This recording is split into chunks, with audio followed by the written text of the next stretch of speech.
নমস্কার, নারী তুমি অনন্যার এই পর্বে আপনাদেরকে স্বাগত। আজ আমরা কথা বলবো এমন এক নারী যিনি দরিদ্রের অন্ধকার থেকে শিল্পের আলোয় নিজেকে প্রতিষ্ঠিত করেছেন। ইনি হলেন তাকদিরা বেগম। গ্রামের এক ছোট্ট কুঁড়েঘরে জন্ম নেওয়া তাকদিরা ছোটবেলা থেকেই কাঁথা সেলাইয়ে প্রতি তার এক অন্যরকম আকর্ষণ। পুরনো কাপড়ের টুকরো জুড়ে জুড়ে তিনি তৈরি করতেন অসাধারণ সব নকশা। সমাজের চোখে যা ছিল নিতান্তই মেয়েলি কাজ, তাকদিরা জানাতেন এটাই নাকি তার শিল্পের ভাষা।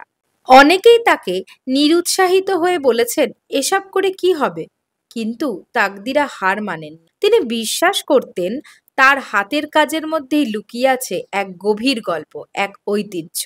একদিন তার তৈরি কাঁথা শহরের এক হস্তশিল্প মেলায় প্রদর্শিত হয়, আর সেখানেই ঘটে এক অভাবনীয় ঘটনা।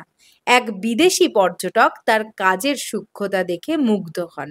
সেই দিন থেকে তাকদিরা বেগমের জীবন বদলে যায়। তার তৈরি কাঁথার চাহিদা বাড়তে থাকে। দেশের গণ্ডি পেরিয়েও বিদেশে তার কাজ প্রশংসিত হয়। আজ তাকদিরা বেগম শুধু একজন কাঁথা শিল্পী নন, তিনি একজন অনুপ্রেরণা। তার গল্প আমাদের শেখায় স্বপ্ন দেখতে সাহস লাগে, আর সেই স্বপ্নকে সত্যি করতে লাগে অদম্য পরিশ্রম। তাকদিরা বেগমের মতো আপনার মধ্যেও যদি এরকম কোনো প্রতিভা থেকে থাকে, তাহলে এগিয়ে যান ভয় না পেয়ে। কারণ পরিশ্রম আর নিষ্ঠা থাকলে একদিন আপনারও স্বপ্ন সত্যি হবে। মনে রাখবেন, কোনো বাধাই আপনাকে আটকাতে পারবে না, যদি আপনার মধ্যে থাকে অদম্য ইচ্ছা আর পরিশ্রমের ক্ষমতা। তাকদিরা বেগমের মতো আপনার গল্প একদিন অনুপ্রেরণা হয়ে উঠবে অনেকের কাছে।